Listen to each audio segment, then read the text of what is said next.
Assalamualaikum warahmatullahi wabarakatuh. Nama Andika Bagus Saputra. NIM C02185003. Materi bab 6. Penjualan angsuran.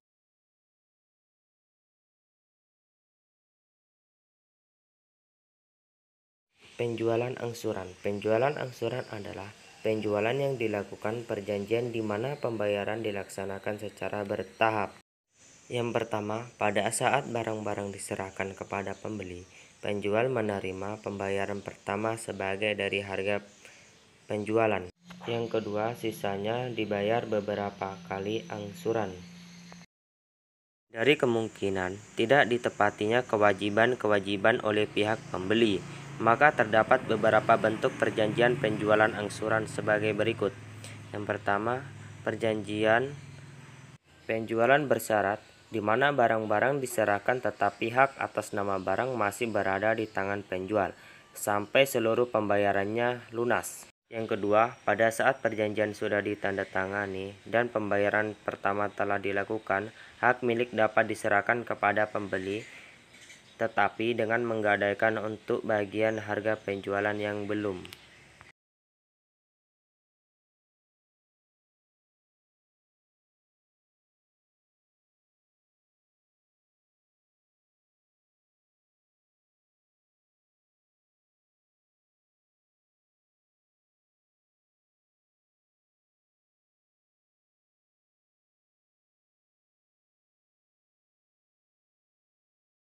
Yang ketiga, hak milik atas barang-barang untuk sementara diserahkan kepada satu badan sampai pembayaran harga penjual dilunasi.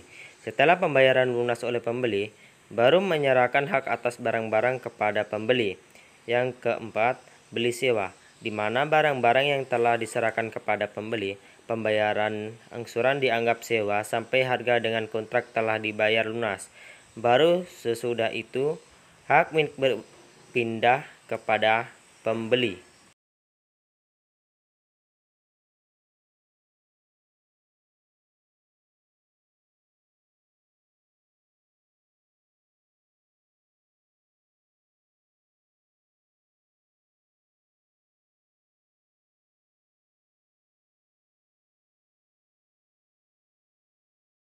Penjualan angsuran dengan bentuk-bentuk perjanjian tersebut di atas biasanya dilaksanakan untuk barang-barang tidak bergerak, seperti gedung, tanah, aktiva tahan lama lainnya. Untuk perdagangan barang-barang bergerak, biasanya penjualan angsuran dilaksanakan dengan perjanjian tertentu.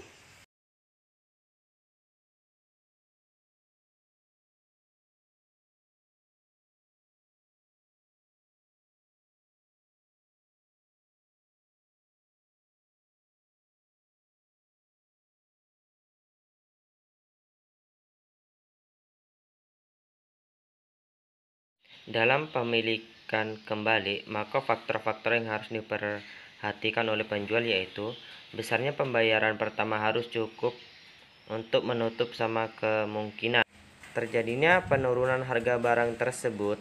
Jangka waktu pembayaran di antara angsuran yang satu dengan yang lain hendaknya tidak terlalu lama. Besarnya pembayaran angsuran periodik harus diperhitungkan cukup untuk menutupi kemungkinan penurunan nilai.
Pengakuan laba kotor dalam penjualan angsuran. Pada umumnya, pengakuan laba kotor dalam transaksi penjualan angsuran ada dua, yaitu yang pertama, laba kotor diakui untuk periode di mana penjualan dilakukan. Yang kedua, laba kotor dapat dihubungkan dengan periode di mana realisasi pembayaran telah terjadi sesuai dengan perjanjian tersebut.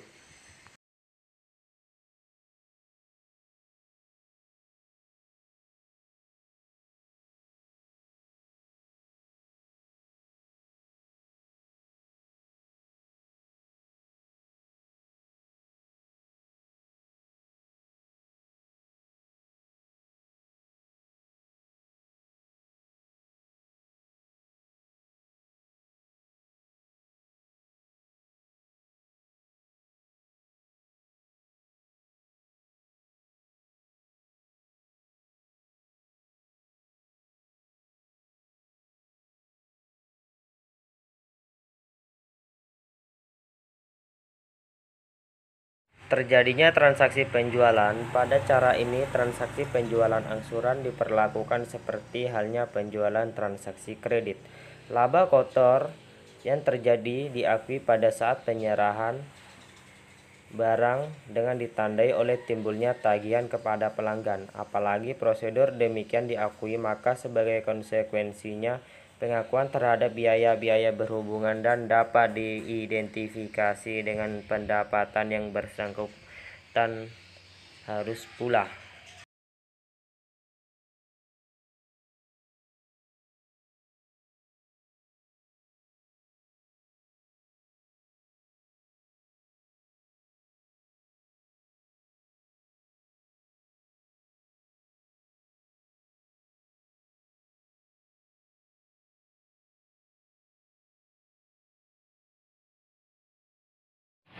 Pengakuan laba kotor dihubungkan dengan periode-periode terjadinya realisasi.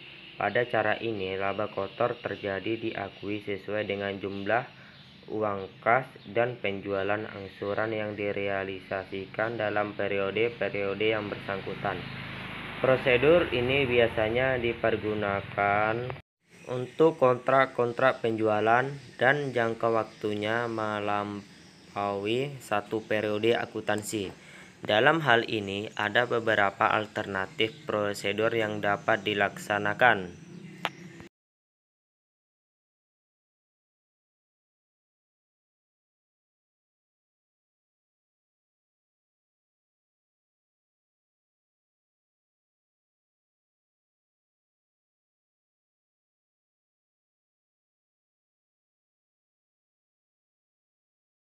Penjualan angsuran untuk barang-barang bergerak.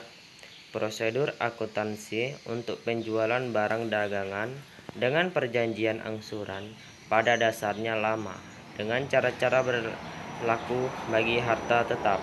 Dalam mencatat transaksi-transaksi penjualan, perlu untuk membedakan antara penjualan reguler dan penjualan angsuran.